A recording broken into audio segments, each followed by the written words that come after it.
ஹரி ஓம். குருவே சரணம். நம்ம லைஃப்ல வந்து பாத்தீங்கன்னாக்கா நிறைய கஷ்டம் இருக்கு இல்லையா? எல்லாருக்குமே கஷ்டம் இருக்கு. ஏன்னாக்கா கஷ்டமும் இருக்கும், சந்தோஷமும் இருக்கும். ஆனா சந்தோஷத்தை விட கஷ்டம் வந்து அதிகமா இருக்கும். அது ஏன் அப்படி இருக்குனாக்கா, அது எல்லாருக்குமே அப்படிதான் இருக்கு. பணக்காரன்ல இருந்து, ஏழையில இருந்து, நடுத்தரத்துல இருந்து எல்லாருக்குமே அது சமமா இருக்கு. ஏன்னாக்கா அவ பாவ புண்ணியத்தை இருக்கு, அதை கொண்டு வந்திருக்கான். அதை வந்து இவ வந்து இப்போ அப்படியே கழிச்சு தீர்த்துட்டு நம்ம போறோம் இல்லையா? அதுதான் நம்மளுடைய லைஃப். ஆனா இது வந்து நிறைய பேருக்கு தெரியாது. ஏன்னாக்கா இது சாஸ்திரத்துல இருக்கிறதுனால தெரியாது. ஆனாக்கா இப்ப வந்து நிறைய பேருக்கு நிறைய கஷ்டம் வருது இல்லையா? அந்த கஷ்டத்துல என்ன பண்றானாக்கா சூசைட் பண்ணிக்கலாம் அப்படின்னு சொல்லிட்டு முடிவு பண்றான்.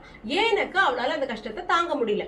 ஆனா அப்படி எல்லாருமே சூசைட் பண்ணிட்டாக்கா இந்த உலகத்துல மனுஷனே இருக்க மாட்டான். ஏன்னா எல்லாருக்குமே எல்லா பிரச்சனையும் இருக்கு. அதனால சூசைட் வந்து தீர்வு கிடையாது அப்படின்னு சொல்றாரு பகவான். ஏன்னாக்கா நீ வந்து இந்த நிமிஷத்தை நீ கிராஸ் பண்றதுக்காக நீ வந்து சூசைட் பண்ணிட்டீனாக்கா இதுல விட்டதுல மீதி இருக்கு இல்லையா பாவம், அதையும் திரும்ப நெக்ஸ்ட்ல நீ வந்து அதை வந்து கழிக்கணும்.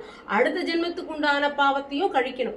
அப்போ எல்லாமே ஒன்னா சேர்ந்தா உன்னால எப்படி வந்து அதை கம்ப்ளீட் பண்ண முடியும்? அதனால நீ தற்கொலை பண்ணிட்டீனாக்கா உனக்கு கண்டிப்பா அடுத்த ஜென்மத்துல மனுஷ ஜென்மம் கிடைக்காது.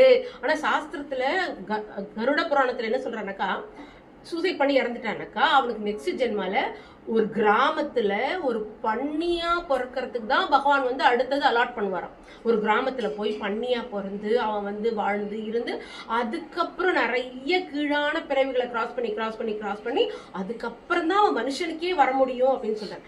ஆனா பாத்தீங்கன்னாக்கா இது நமக்கு தேவையா? அதுக்கப்புறம் வந்தா கூட இதுல விட்டதுலயும் சேர்த்து எடுத்து அடுத்த ஜென்மத்துக்கு உண்டானதையும் சேர்த்து எடுத்து எல்லாத்தையும் நீ தான் அனுபவிக்கணும். அதனால நீ வந்து தற்கொலைக்கு முயற்சி பண்ணாதே, அது தீர்வு கிடையாது. அதை வந்து நீ வந்து கண்டிப்பா கொஞ்சம் பொறுத்துக்கிட்டீனாக்கா அந்த விஷயத்த வந்து மாத்திரலாம்.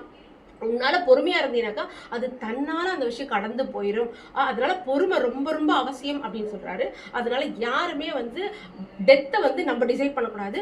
அது நமக்கு எப்ப முடியுதோ நம்ம அப்பதான் போகணும். அதுதான் வந்து நல்லது அப்படின்னு சொல்றாங்க. இந்த விஷயத்தை நாம இன்னைக்கு மெசேஜ் எடுத்துக்கலாம். ஹரி ஓம். குருவே சரணம்.